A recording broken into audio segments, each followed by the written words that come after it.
Oui, je crois que le résultat est très important sur le plan psychologique, puisque, comme vous le savez, nous sommes en deuxième phase de préparation, nous sommes montés en puissance, et déjà, un match plein sur le plan physique où il y avait un rythme, et on a marqué dès les premières minutes, et on a maîtrisé le jeu.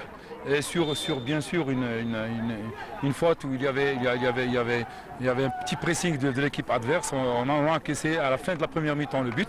Mais le plus important, c'est qu'on est revenu au score. On a senti que j'ai donné le maximum de temps de jeu à quelques joueurs pour les préparer au match du 19.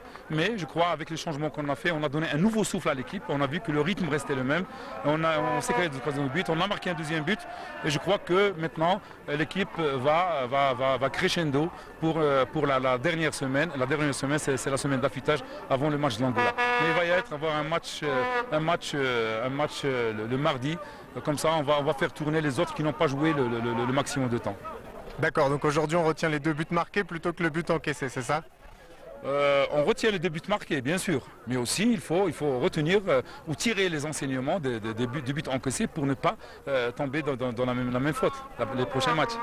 D'accord, et vous serez prêt pour le match contre l'Angola du coup? Bien sûr, on se prépare en conséquence. On sera prêt pour le match de l'Angola. Et comme vous le savez, c'est notre deuxième semaine. Nous sommes maintenant à 75%. On peut dire même à 80%. Et je crois que les 20% nous restent pendant une semaine avant le match du 19 contre l'Angola. D'accord, merci. Est-ce que vous pouvez nous rassurer également sur les blessés, Younes Belhanda et Youssef El Arabi qui n'ont pas joué? Oui, c'est 2 cas différents. En ce qui concerne Youssef Belhanda, bien sûr, il a eu une petite élongation au niveau des adducteurs. L'échographie, bien sûr, est négative.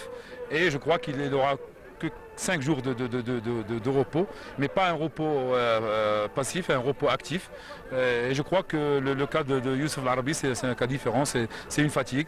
Et on a préféré le ménager pour ce match, mais on va le faire jouer le prochain match pour le préparer. Et comme vous le savez, la compétition est longue, il faut préparer tout le groupe, toute l'équipe, les 23.